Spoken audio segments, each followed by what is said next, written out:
You asked earlier about the arc of dopamine and how long it lasts. One of the key takeaways from that book, Dopamine Nation, that I've incorporated in my own life is that there are certain activities like cold water that create long-lasting arcs of dopamine. Those can be very useful for putting us into long-lasting motivational states.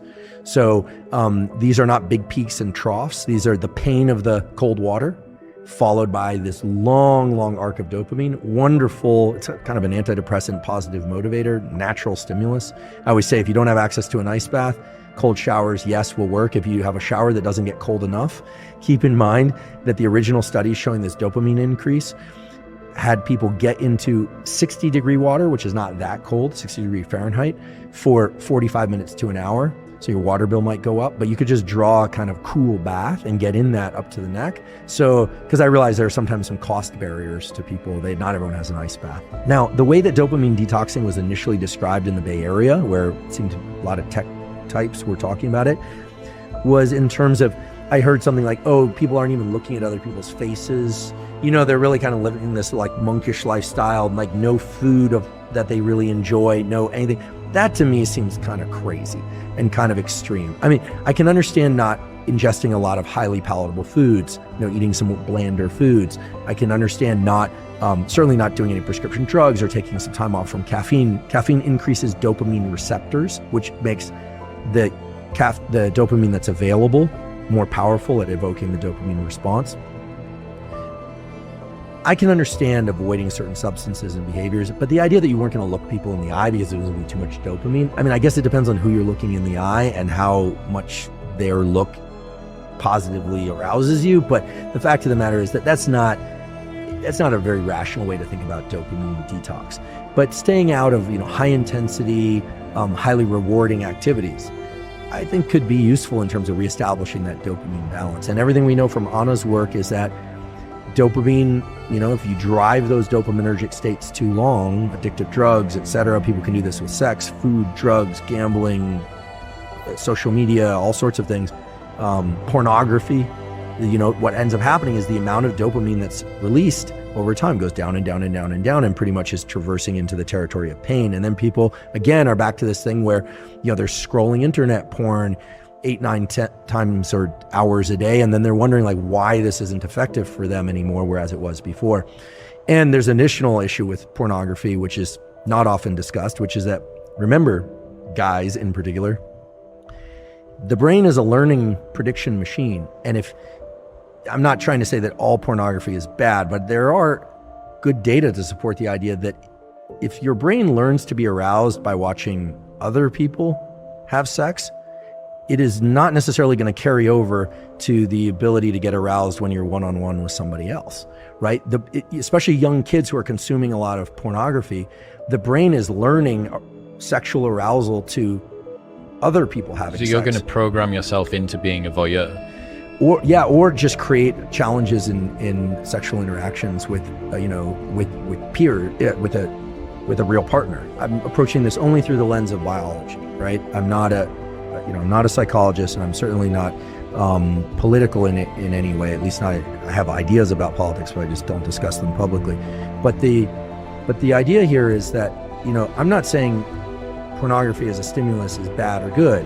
What I'm saying is in its availability and its extreme forms, it's a very potent stimulus, and very potent stimuli of any kind, extremely palatable food, extreme pornography, extreme experiences like bungee cord jumping, those set a threshold for dopamine release. And Anna will tell you that, and I'm sure she did, that the higher the dopamine peak, the bigger the drop afterwards. And it's not that you drop to baseline, you drop below baseline. So again, these things aren't good or bad, they just have to be controlled in a way, because when people are pursuing dopamine peaks over and over and over and they aren't getting them, typically it's because they've been pursuing that activity far too often. The cycling back and forth between dopamine and low dopamine states, dopamine fasting as it were, but maybe just low dopamine states, these are natural rhythms that exist in the nervous system. We have to remember what the dopaminergic system is there for. I'll say it again, I wasn't consulted at the design phase, but we know as a generic form of motivation and pursuit, you can imagine the human or the animal that's hungry. or thirsty. It needs energy to go pursue the thing. So the idea that you have to eat in order to get energy, that's true. You need energy in order to get the thing to eat. So our nervous system has energy also. That's dopamine and epinephrine. Yes, we use glucose and glycogen, etc., when we're pursuing things, but the idea here is you're pursuing something, and then either by smell or by sight, you think you're on the right track. So you go down that track, and then, there it is. You get some berries, or you get, let's get prehistoric about this, or you get to kill the prey and eat it, and then it gives you energy to continue this pursuit or to reproduce. I mean, there's a reason why humans and other animals seek out reproduction, is that every species, but certainly humans, have two innate desires built into them. Whether or not they decide to actualize this or not is the desire to protect young and make more of its own species. The key thing here is that, and this is the beauty of the dopamine system, just like the stress system is generic, the fear system is generic. It's designed for a bunch of different scenarios. The motivation system is also generic. It can be to achieve the next lamppost as a milestone, or it can be 5 miles as the next milestone. You get to control that. And so it's completely arbitrary, right? I mean, one of the most brilliant things that was ever said to me by an extremely skilled psychoanalyst is so simple, and yet I do think it's the most fundamental thing to understanding oneself, is that it's all internal. Right? If you finish a marathon in first place, no one comes along and drips dopamine in your ear. You self-generate that. It's all internal. It's all about your internal representation. Now, that doesn't mean that there aren't good and bad events in life, but the fact of the matter is that if you set the next milestone as just outside the distance of what you're comfortable with, and you make it there, if you allow yourself a moment to register that win, you get energy to then set the next milestone and achieve it. That energy is dopamine converted into epinephrine, into adrenaline. And this is why you hear these incredible heroic stories. Like, I think the movie, I hate to say it, but the movie was less good than the book, but like Lone Survivor, the Marcus Luttrell story. And actually, I think today or yesterday might be the anniversary of Operation Red Wing. So all those guys sadly died except Marcus. And in the movie, it's like fast forward to where I don't want to give it away, but where he basically is the lone survivor. But in the book, it's crazy. I mean, the guy dragged himself on elbows and knees for miles and miles and miles, right?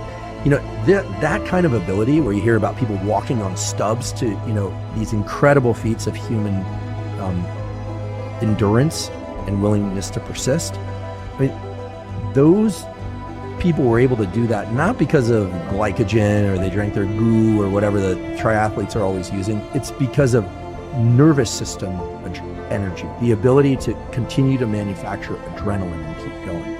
And the extent to which that can continue is no one will ever know. I do believe that humans have a tremendous capacity to endure and persist, but that few human beings actually know how to tap into that system except under conditions of extreme survival.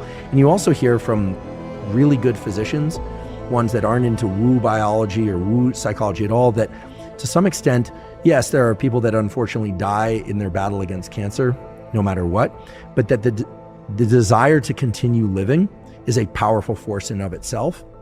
There may be spiritual components, there may be, that's not the business I'm in, so, and how, I don't know the experiment I would do to test it, but almost certainly setting of milestones and the ability to generate dopamine and adrenaline is what allows people to persist and live longer. There's no question about that.